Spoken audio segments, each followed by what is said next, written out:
So, thank you very much. And I would like to express my best wishes to everybody who will be listening to this talk. And today I'm supposed to talk about the inner refuge. Generally, when we talk about refuge in Buddhism, we talk about three refuges: Buddha, Dharma, and Sangha.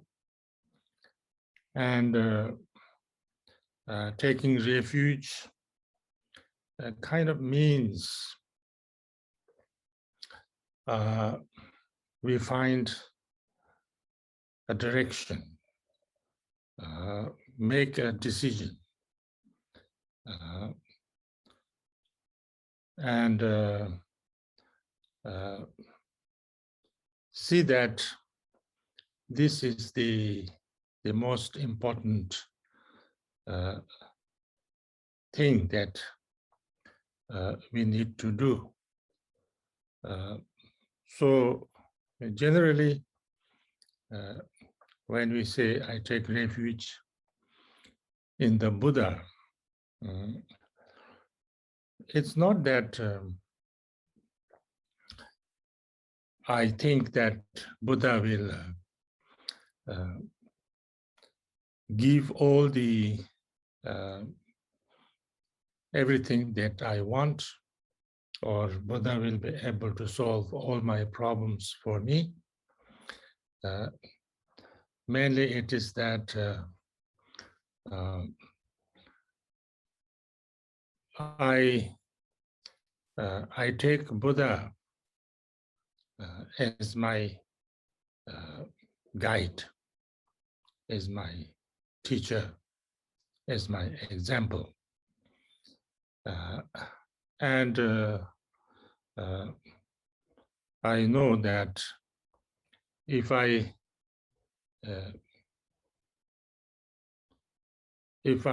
follow the teachings and guidance of the Buddha and practice according to his instructions and his experience, then it will help me to find a way to be free from all the causes of suffering and pain and problems for myself. And because of that, I would also be able to help other beings. And so therefore, I would like to take Buddha as my guide, example, and teacher. That's the general, what we call maybe outer way of taking refuge in the Buddha. And in the same way, Dharma. Now, in order to do that, then I have to listen to the teachings of Dharma, because that is the instructions of the Buddha, that is the way, that is the path. So therefore, in order to do that, I have to really understand Dharma, and I have to practice Dharma. And whether I will be helped or benefited or liberated totally depends on how much I understand and how much I practice Dharma on myself. So therefore, Dharma becomes the most important refuge, because, of course, in order to have the Dharma, we need the Buddha's teaching. But actually, the main thing that liberates me and helps me is my own practice of the Dharma. And therefore, I need Sangha, because Sangha is the people who have the teachings, who preserve and who embody the living Dharma, who understand Dharma and who experience Dharma. So that is the Sangha. So therefore, Sangha is the source of Dharma at this stage. And actually, Buddha is also Sangha. Buddha is not kind of outside the Sangha. Buddha is also Sangha. So therefore, we need to take refuge. We need to have the, all three, Buddha, Dharma, and Sangha. And if I take refuge in these three, in this way, so therefore then I can practice Dharma, I can be benefited from Dharma, and I can have lasting benefit from that.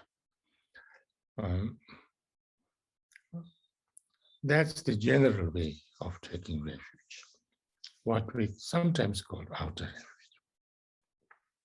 Because we are talking about Buddha, the Buddha Shakyamuni and things like that, that is out there.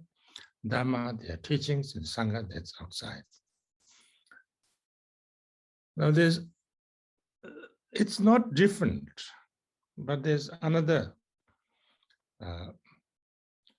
way of looking at the, refuge. And that is the Buddha is the outer Buddha is extremely important, and I need to follow his example, follow his teachings, follow his guidance. But basically, I need to understand that I have the capacity, I have the potential to transform. I have the capacity to transform myself completely. I can develop and awaken all my positive qualities, like compassion, wisdom, and all other qualities that Buddhas have, and that's within me, and that's something I need to awaken, and I have to do that. If I really want to liberate myself from all the causes and conditions of my own suffering, and if I have to find a lasting kind of happiness and joy and wisdom, then only way is to awaken my own, Buddha nature, Buddhahood, enlightened essence, and that is possible. So therefore, in order to help myself and do the most important thing for myself, to help myself, and also in order to help all other beings, I must do that. I must improve myself. I must awaken my positive qualities. I must, transform myself.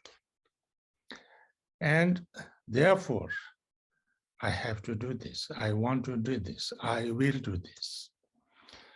And that would be the most important thing for me. If I say that, if I see it like that, then I take refuge in Buddha. Not just, the Buddhas outside, or Buddhas like Buddha Shakyamuni and other Buddhas who will just give us guidance and things like that. But, I need to bring out my own Buddhahood, my own Buddha nature. I have to, awaken my own positive qualities and, realization of my own Buddha nature. That's taking refuge in the Buddha in an inner way. And in order to do that, then I need Dharma. I need to understand Dharma, and I need to experience Dharma. I need to use Dharma, because Dharma, the real Dharma, is the, is that enlightened experience, is the Dharma. The Buddha's enlightened experience is the true Dharma. The Buddha's experience is the true Dharma. And also because of that, that being the real Dharma or true Dharma or, ultimate Dharma, then any methods or ways or instructions to communicate that, to experience that, is also Dharma. So therefore, I need to, find those teachings, those, ways, those methods to experience and awaken the wisdom or the experience of my own, true nature, that is the Dharma. So I must do that. I must learn. I must listen to the instructions and all kind of teachings, and then I must also use all means on myself to do that, to experience that, to fully awaken my own, experience of the enlightenment, which is the true Dharma. That's taking refuge in the Dharma, that I will do that. I have to do that. That's the most important thing for me to do. When I say that, then I'm taking refuge in the Dharma. Now, in the same way, Sangha. Sangha is the, people. Sangha is anybody, it's not just a group of people. Sangha is not just a group of people. Usually, you can have two types of sanghas, in Buddhist way. One is somebody who has the teaching and the experience, especially the experience, certain level of experience of the Dharma is Sangha. Like it is said in some sutras that when Buddha attained enlightenment under the Bodhi tree in the Bodhi Gaya,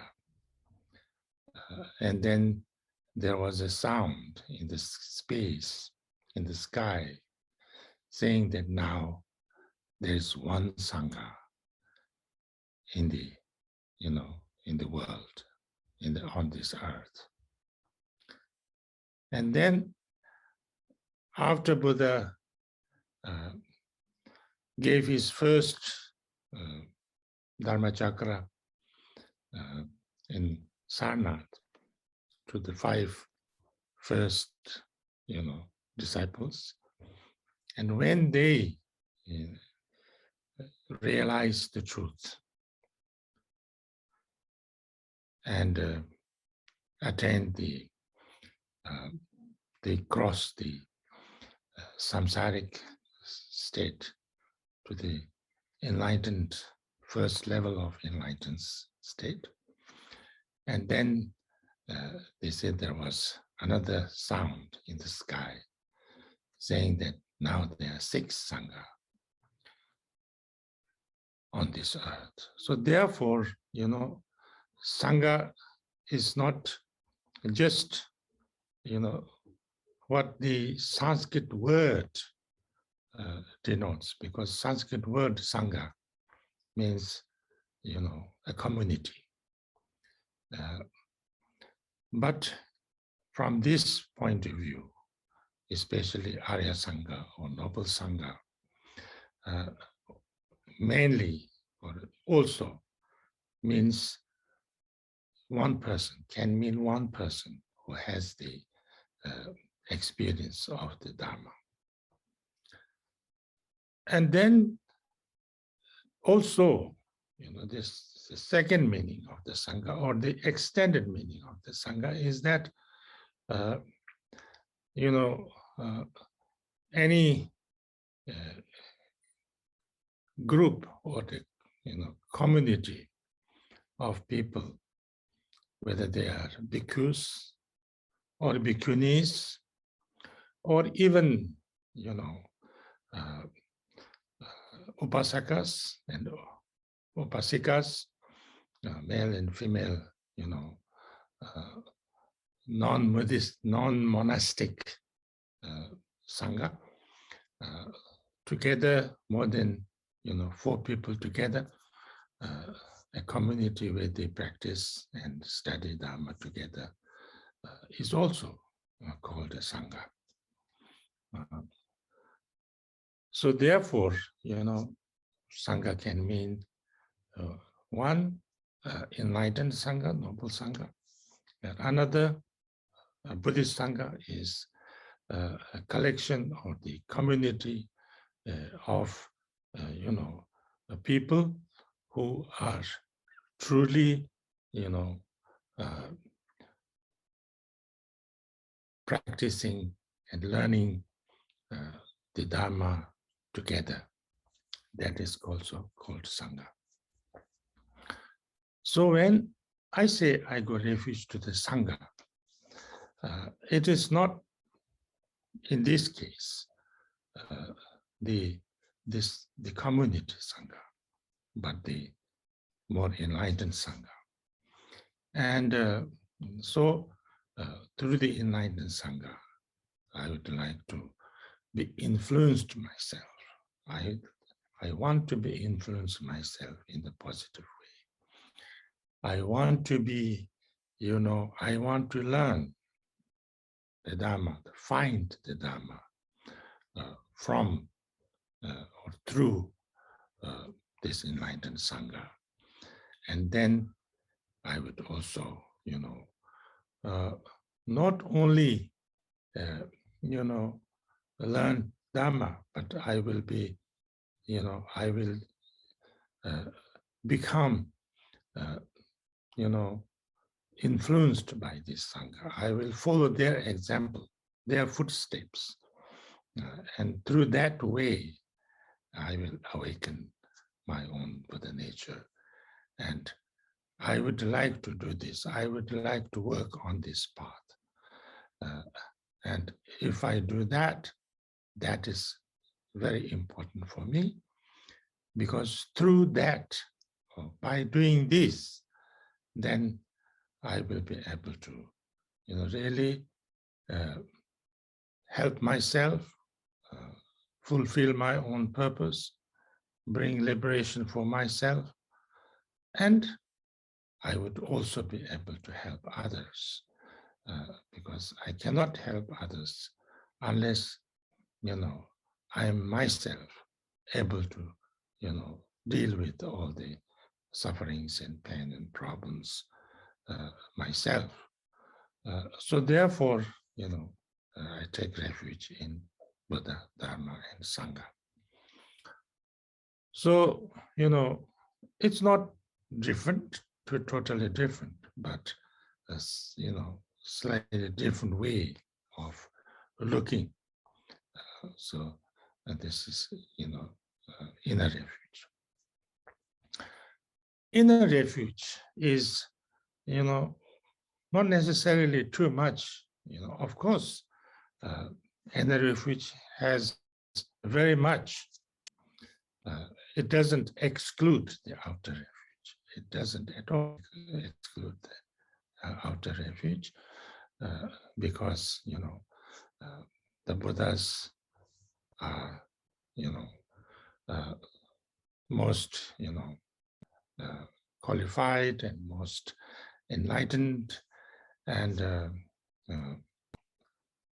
I need to have, the complete respect and trust and confidence in the Buddhas of the past, and that's the source of Dharma and things like that.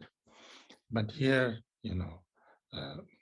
I also, turn to myself and, try to find not only outside there, but Buddha inside here, and Dharma also in here. And so therefore, that is what we call inner refuge. Now, in order to do that, because in Buddhism, actually, taking refuge is, if you really kind of go deeply into taking refuge, that includes the whole thing. That includes everything, actually. In one way, you don't need to do anything but take refuge, because there is all the teachings included in that. To find, the Buddha within, to awaken the Buddha within. And in order to do that, then I try to find any kind of, methods and instructions, the guidance that would be suitable to whatever, level or situation or ability that I have at this moment. And then trying to learn that, trying to understand that, trying to experience that. That's the practice of Dharma. The practice of Dharma is nothing more than actually taking refuge in the Dharma. And when I do that, then I need to, I need to find a Sangha. Whether it is, if you can find a kind of Arya Sangha, enlightened Sangha, then it's most wonderful.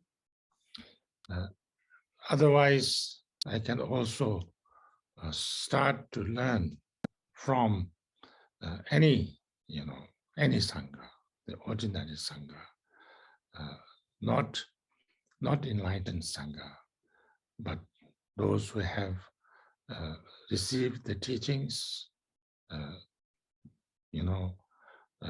coming from, genuine lineage, and then understand the Dharma through that. And then if I have some understanding of that, then I can also,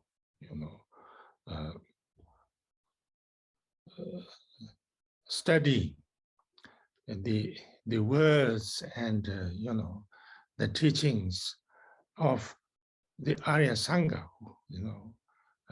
because all the great commentaries and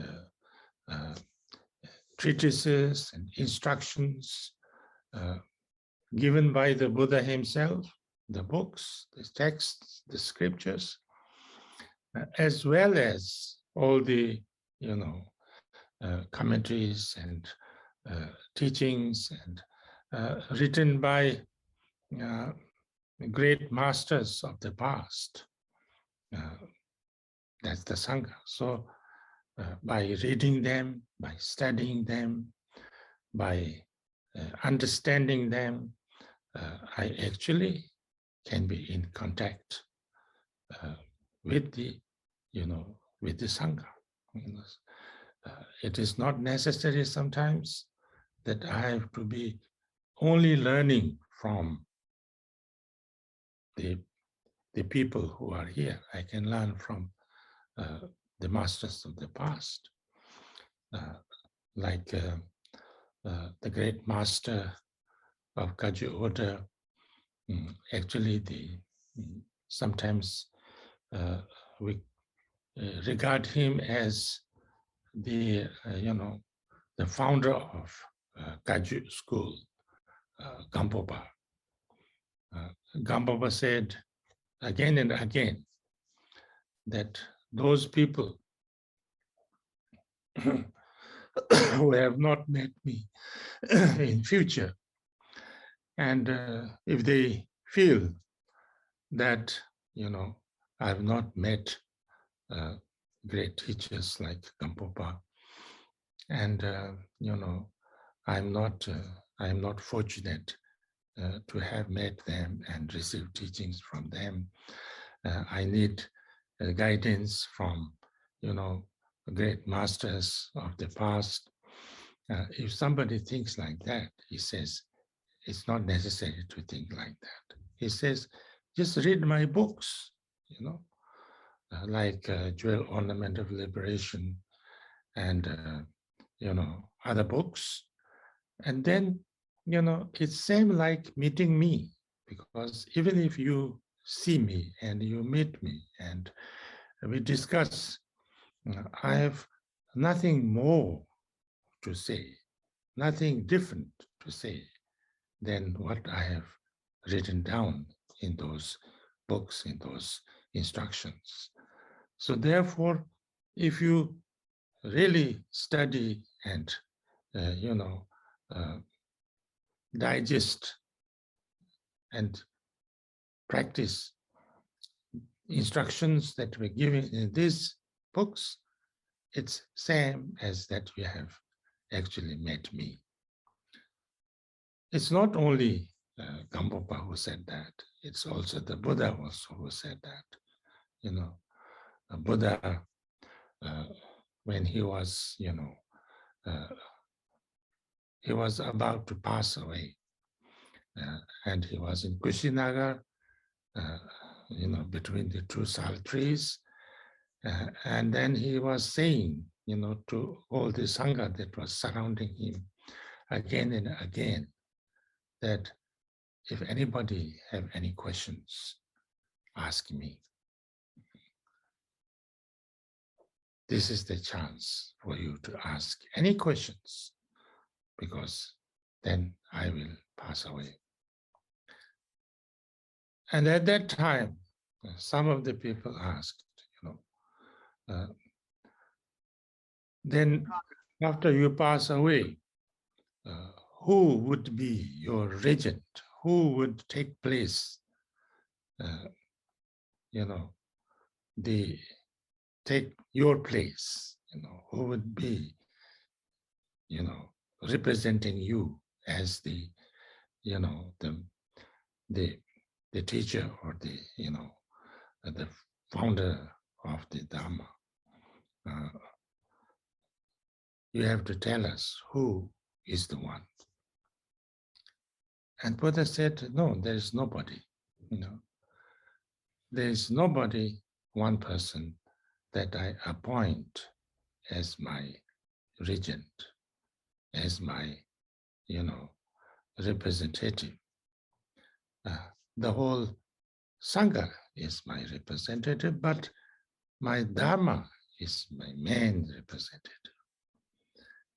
So in future, those people who have not met me and who have not seen me do not have to feel very bad that you have not met me, because I have left the Dharma. And if you listen to the Dharma, if you study the Dharma, then it should be the same as you have met me, because whatever instructions, whatever guidance, whatever teachings I have to give, I need to give, I've already given there. You just have to read them. You just have to listen to them. You just have to, study them. And then you have to practice them, and you have everything. So therefore, the main representative of the Buddha, main kind of, sometimes it is also said, and he said it also, the Buddha himself said, of all the miracles, maybe you have seen many miracles. Sometimes nowadays, we don't talk too much of the miracles of the Buddha, because sometimes that's not very interesting to some people.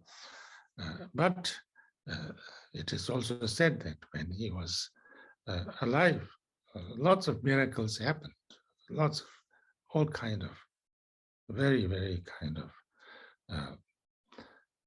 magnificent and very, very kind of, liberating, different kind of miracles happened.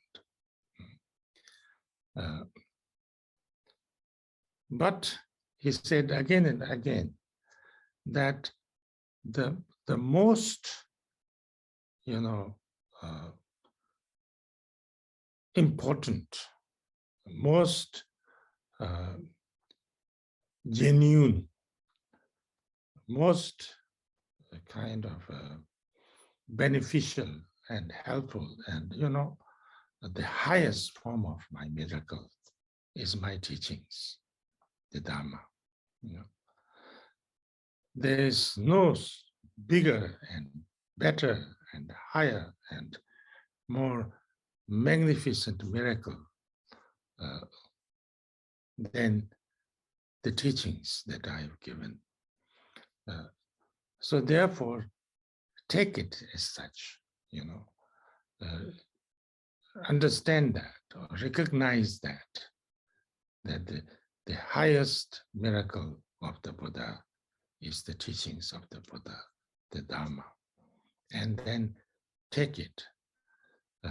In future also you have that, because those Dharma I have taught and they are kept by the Sangha, and it will be there for a long time. And so therefore use that miracle, and through that miracle you meet me, and through that miracle you liberate yourself. It is the miracle because whoever, anybody, would actually genuinely listen to those teachings and would apply those teachings on yourself, they could be completely liberated from all, sources of suffering and pain and problem, and can even completely free themselves from all samsarics, problems and difficulties and sufferings. So, and this will happen to anybody and everybody, whoever would genuinely study the Dhamma, understand the Dhamma, and practice them. So therefore, there can't be any, stronger or any more magnificent, miracle than that. So Dhamma is the highest type of miracle that Buddha performed. And this miracle is not something that happened one time and then finished, and so by only few people that was, sitting around him.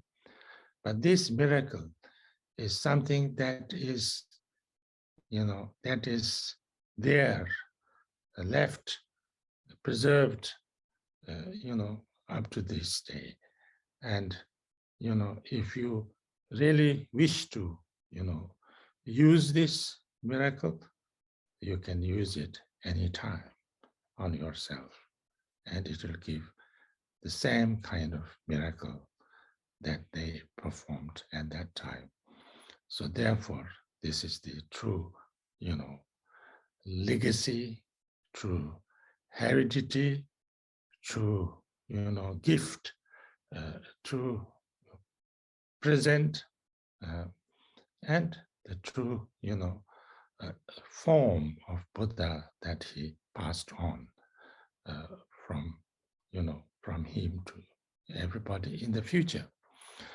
So therefore, Dharma is what the true, representation of the Buddha, and therefore, and there, there are many different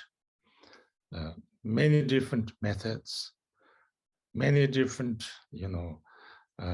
instructions, many different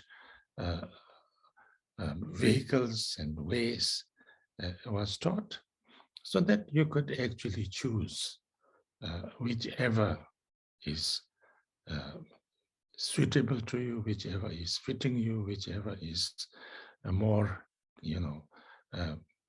connecting and, understandable and suitable to you.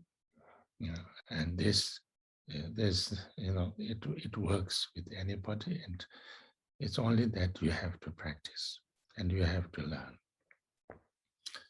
So therefore, in one way, taking refuge is sometimes seen as the first thing you do, the most kind of preliminary thing, and the first step you do is to take refuge in Buddha, Dharma, and Sangha. And then you do something else. And then you actually go into the path and you study. And, that's the first thing. And it's kind of a very kind of, a preliminary thing.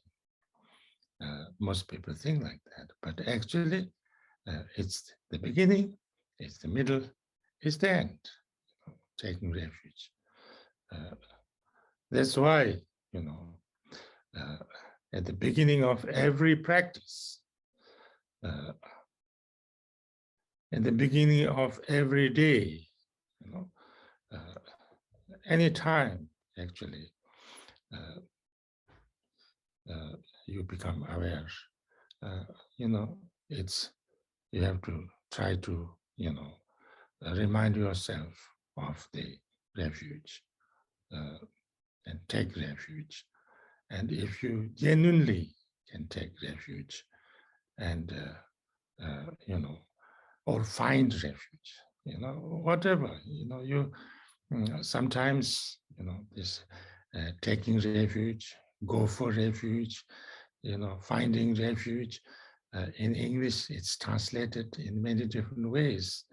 And I think all of them are meaningful, in different ways. I think it's very important to understand this.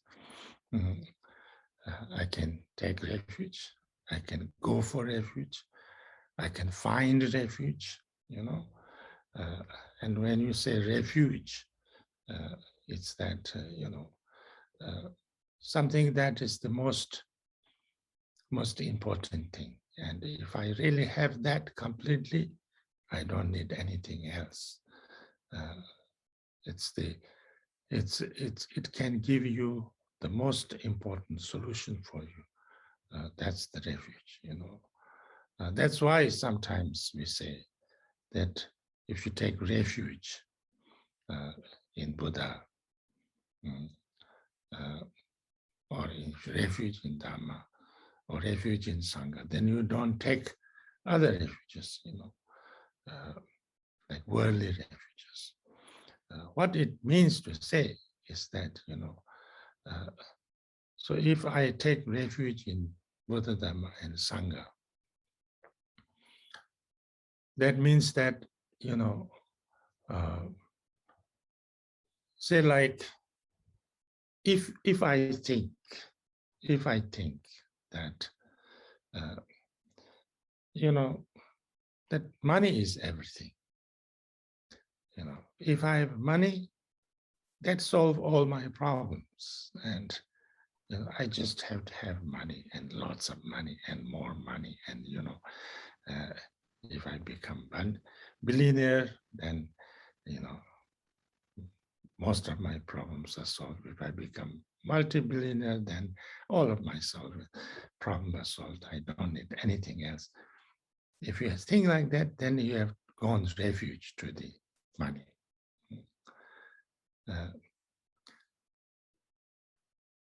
But, when you find that money is important, money is very important, but it doesn't solve all the problems, then you see that if you transform yourself completely, if you completely transform yourself and awaken your Buddha nature, then does it really solve your problems? The understanding is that this really solves our own problems, because I'm totally transformed. I'm, so this means taking refuge. Taking refuge is that to find an answer. There's, like Buddha was looking for, when he saw that even if he became the most powerful emperor in the world, it would not solve all the problems of his people. Not only it will not solve all the problems of his people, but it will not even solve all the problems of himself. So therefore, he thought he needed to find another way And that's why he, left his palace, and that's why he went into, he met some of the greatest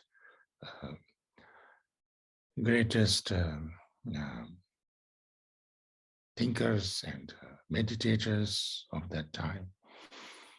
And that's why he practiced himself in the forest, trying to find this truth for 6 years. And at the end, he found that answer. He found that solution. And that's what, what Buddha is, and what Dharma is, and what Sangha is. So therefore, when you understand that, and when you feel that, then it doesn't mean that, other things are not important, or other things are not useful, or, but, this is the most important and most liberating and most kind of, helpful thing. So therefore, you take refuge in that, So this is kind of more or less what we understand by taking refuge. And in taking refuge in a proper way, actually you have included every part of the Dharma practice, So that's why, sometimes, like Bhante Rinpoche often says, you don't need to do anything else but take refuge. In that, all the Dharma practice is included, So this is also true to some extent, true from many different points of view also.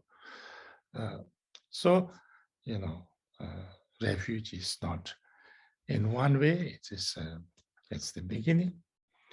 Another way, it's the whole thing. So this is how it is. I mean, the whole very elaborate teachings and the practice of the, Buddhism, you can say, is actually in a way expansion of the refuge, Buddha, Dharma, and Sangha. So I think that's all I want to say, and yeah, I think I'll stop here. Thank you.